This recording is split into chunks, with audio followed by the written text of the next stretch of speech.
ফের বৃষ্টি বিপর্যয়ের ছবি আরো একবার তুলে ধরবো।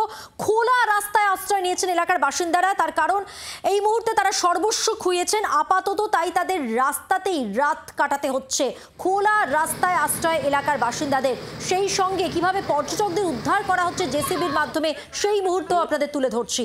সর্বস্ব হারিয়ে আপাতত রাস্তাতে বসবাস করতে হচ্ছে এলাকার বাসিন্দাদের, কারণ তারা সর্বস্ব হারিয়েছেন এই বৃষ্টি বিপর্যয়। পাশাপাশি পর্যটক যারা আটকে গেছেন তাদের ফেরানোর জন্য তৎপর প্রশাসন, জেসিবির মাধ্যমে তাদেরকে ফিরিয়ে আনা হচ্ছে কয়েকজন।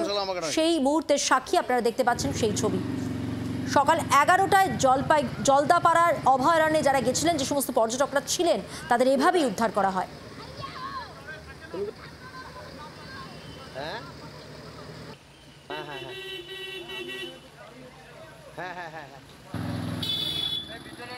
কোথায় ছিলেন রাতে?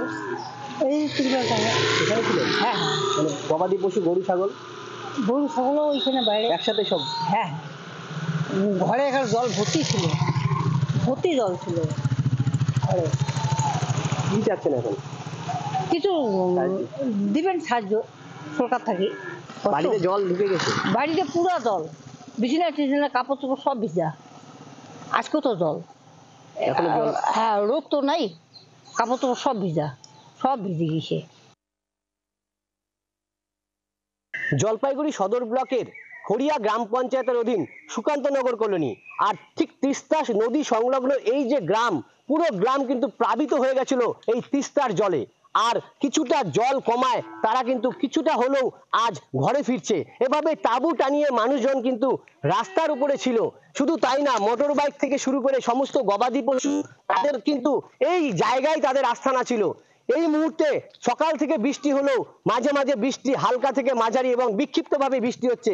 বৃষ্টি যখন কিছুটা হলেও কম এবং জল নেমে যাওয়ায় তারা কিন্তু বাড়ি ফিরছে। কিন্তু সাহায্যের হাত বাড়িয়ে দেওয়ার জন্য সরকারের দিকে তাকিয়ে রয়েছে এই মানুষগুলো। জেলার বিস্তীর্ণ এলাকায় বহু ক্ষয়ক্ষতি হয়েছে এবং মুখ্যমন্ত্রী মমতা বন্দ্যোপাধ্যায়ের দিকেই তাকিয়ে রয়েছে এই মানুষগুলো। কি ঘোষণা করেন, কিভাবে তাদের পাশে দাঁড়ান, সেটাই এখন দেখার।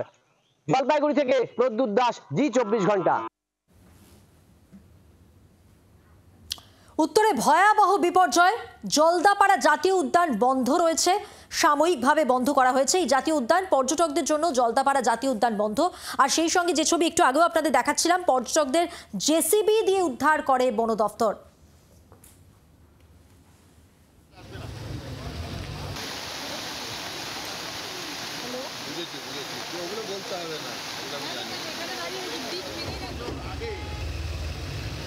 যে ভয়াবহ বন্যা হয়েছিল ঠিক একই রকম সিচুয়েশন আজকে আছে। এখন একটু ভালো লাগছে, মানে এই জাস্ট আমরা ক্রস করলাম ওই যে জেসিবির মাধ্যমে। বুকিং ছিল আপনাদের এখানে?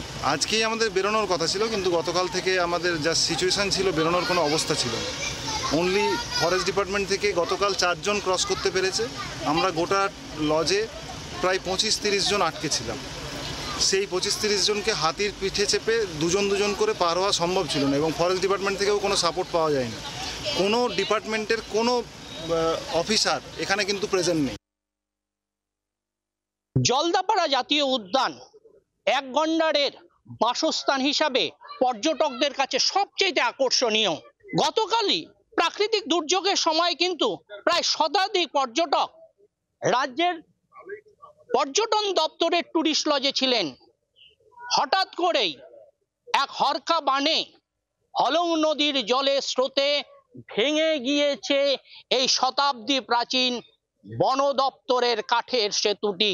আটকে পড়েছে এই পর্যটকেরা, ফলে আতঙ্ক ছড়িয়েছিল পর্যটকদের মধ্যে। পর্যটন দপ্তর এবং বন দপ্তরের টানাপোড়েনেই এই শতাব্দী প্রাচীন এই কাঠের সেতু কিন্তু আজ ধ্বংসস্তূপে পরিণত হলো। জলদাপাড়া থেকে তপন দেব, জি 24 ঘন্টা। বাংলার আওয়াজ, বাঙালির আবেগ, জি 24 ঘন্টা।